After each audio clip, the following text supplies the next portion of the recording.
I have a knife, and this time I'm gonna use it. Yeah, because I'm still cooking. Should I have said I'm not afraid to use it? I'm not. On food. So we're back in the kitchen, and I am going to be cooking some supper for my family. Quite early, actually, but that's really the only choice I have. I have to cook it early and go off to work, and then they come home later and eat it, and I come home much later and eat it much after everyone else. That is one reason why I would love to be really successful on YouTube, is that I could actually be home and have supper with my family. Anyway, I should stop waving the knife around. I'm making myself nervous. All of the cooking videos I've done of Japanese food is all food that my wife has taught me how to make. So maybe it's not something people would think of as really Japanese food, but it's what Japanese people eat, right? So today, Terry, don't eat that. So today, chewing on my sweater, trying to chew on my sweater. Today I'm going to be making Nikujaga, which basically means meat potatoes. That's it, meat potatoes. Not even an and in there, Nikutojaga. Actually, well, meat is Niku and Jagaimo is potatoes. So it's, you know, meat and potatoes. And I'm just saying the same thing over and over again. Let's get to the ingredients fade in. We will need, yes, we're going to use the knife this time, but it's kind of in the way. Move it. That's better. Meat of some kind. We're using pork today. Potatoes, of course. It's in the name. Onions. Carrots. Konnyaku noodles. I can't remember if I was taught to put mushrooms in or not, but I'm putting them in just because I really like mushrooms. We're having maitake. I love those. Soy sauce. Mirin, which is a kind of sweet cooking vinegar, I think. And some cooking alcohol. I think that's everything. So now, just like any other recipe, any other kind of cooking, there's a lot of cutting and peeling to be done.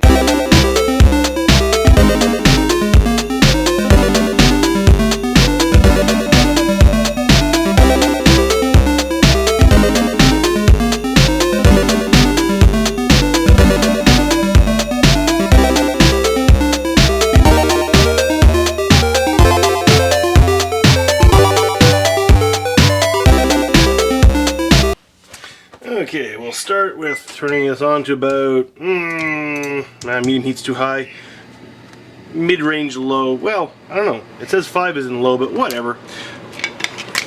Add a little bit of margarine or oil, whatever you like, that might be, that's good enough. Sorry about the sound of the fume hood, there's nothing I can do there. Well, I could turn it off, I guess, but meh. So, add in your onions, and fry them up by themselves for a few minutes, until they're kind of a nice golden color. I'm actually a little low on time, so I'm not going to wait quite as long as I should. And add the carrots. And the mushrooms. Give that a good stir. Fry that up for a little while by itself. And after that's cooked for a little while, and I've turned up the heat a little bit to speed it up a bit, and that's fine. Add in your meat. Get that all stirred in and cooking. And once the meat's not looking quite so pink anymore, you can add in your potatoes and your konnyaku. And yes, I'm using IKEA plates to do this. Okay. Next comes a step that I usually get wrong. You've got to add in just enough water to cook everything, but not too much. That time I might have done okay. See, Nikujaga is not a watery, soupy meal like curry or stew.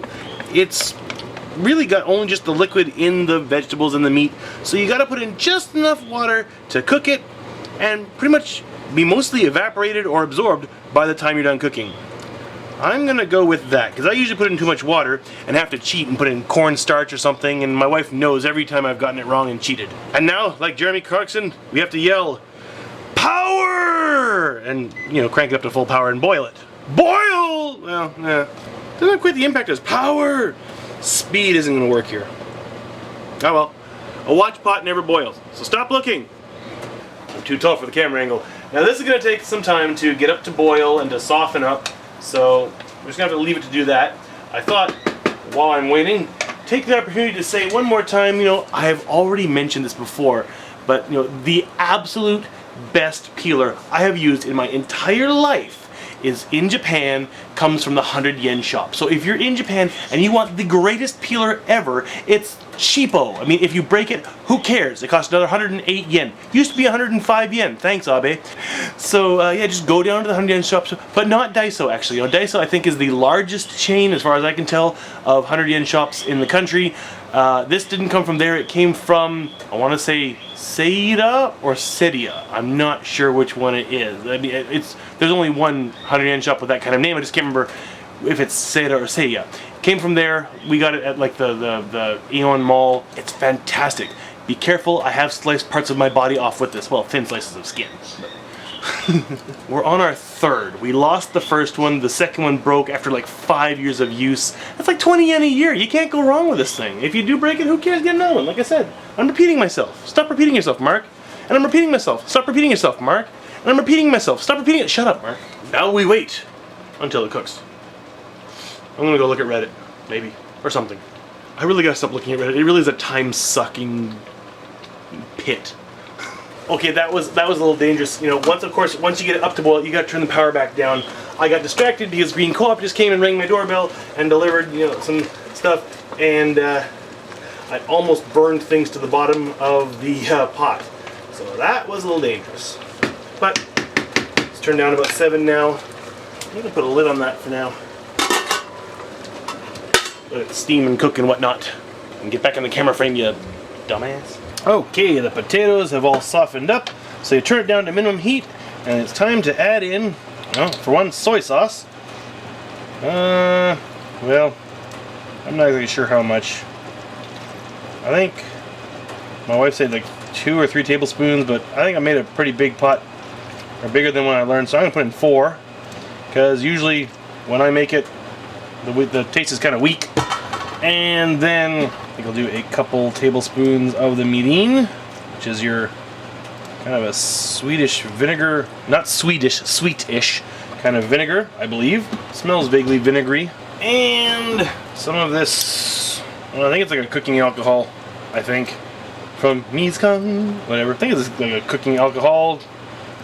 I did 1 of that when I did a smaller pot, so I'm gonna do 2. I don't know. I usually get it wrong. Turn the heat back up with a 7 a little bit. Let that all just cook in and mix. And you know what? That doesn't look dark enough. More soy sauce. That looks better. I might have just made that too strong. Who knows? Really, with this, it's a lot of it is just due to taste, as you like it.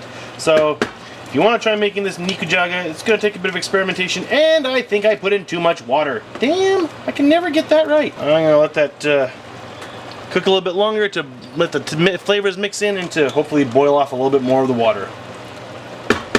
I will not be adding cornstarch to the mix this time because, well, it's just not necessary. I guess if there's too much water, you can just not scoop out the water when you scoop out the delicious yumminess that is the solids, I guess. Well, I'm gonna let that cook and we'll get to tasting when it's done. I'm gonna burn my mouth. I know it, because I just checked potatoes and I burned my mouth. Burned the roof of my mouth and my tongue. It happens every time. I'm a little stupid that way. I'd say that looks pretty done. I think I got some of the water out.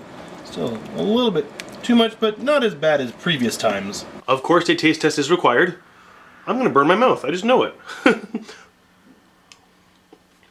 Hot, hot, hot, hot.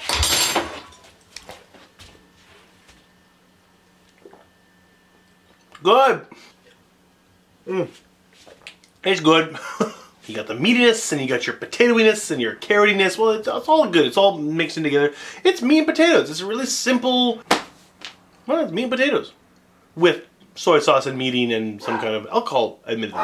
Cherry, come here, Cherry. You're not really loud in the kitchen, but why don't you just say hello to everybody? Say hello. Look at the camera. Look at the camera. Look at the camera. Look at the camera. Look everywhere but the camera, huh? I'm done cooking. My mouth is burned, and I would normally post a recipe down below in the doobly-doo, but there really isn't one. Just use the ingredients I showed you in the proportions that you want and try it out. Or not. The choice is yours. There's really nothing else to say, and Kyle will be home from his second day of elementary school very soon, so I'm going to sign off now. I have no good way of finishing this, so I'm going to tack on an extra that I filmed a while back and haven't yet put up, which is several minutes long, making this a much longer video than it needs to be. There you go!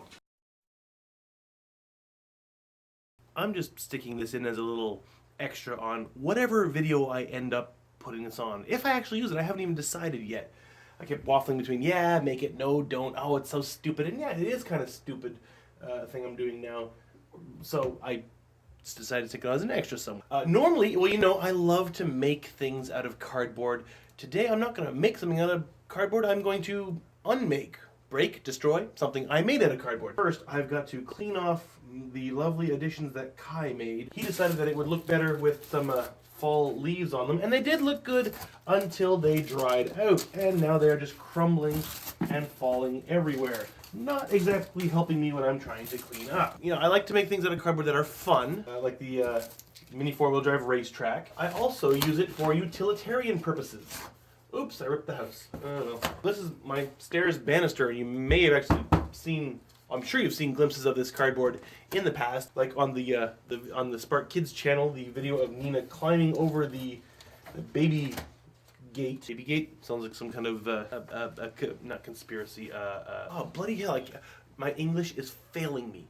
Seriously, I'm forgetting vocabulary. I need to speak more English. Scandal. It sounds like a scandal. Baby gate, right? This I put up here to cover the banister like almost as soon as we moved in because, well, Lilia liked to climb up the stairs and go through between the bars, and we were afraid of her getting stuck at some point. And she never did get stuck, although I think Duncan got his head stuck in a few places, not here. But I think it has served its purpose. It's been here over 8 years, I think. But I think Nina's big enough now that we don't really have to worry anymore, so it is finally time to take down this utilitarian, blocky, cardboard piece of, well, I mean, I'm not calling it a piece of crap. It's done well. It did its job very well.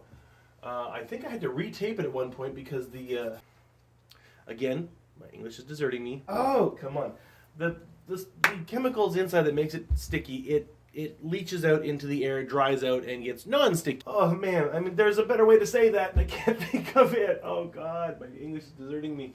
So I've had to replace the tape holding it together from each side of the other a couple times. It's just, I mean, two identical shapes of cardboard, and then I just stuck tape through to the other side.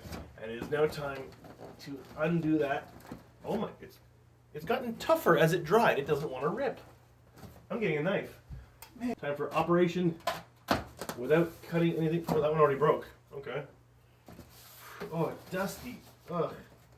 So this will be the first time in like 8 years that I have actually seen my banister. Oh, that was easy. Oh, whoa, it is dusty in here.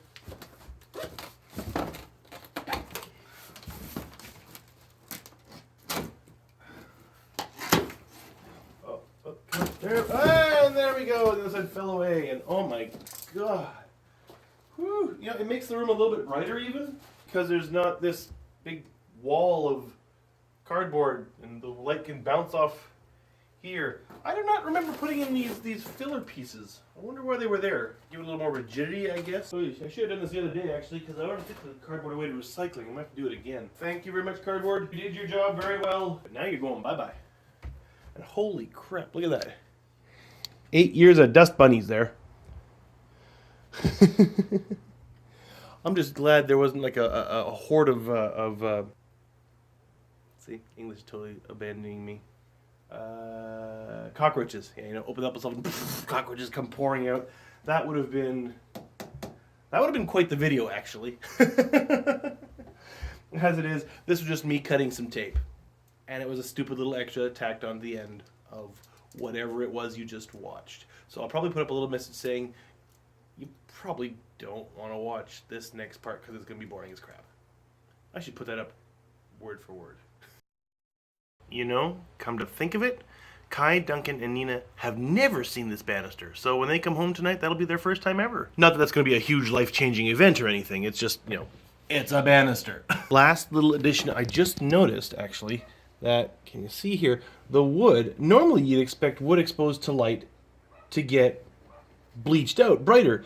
But here, the wood that was between the cardboard has, well, I guess it's stayed lighter, I'm guessing, and the wood exposed to light has darkened.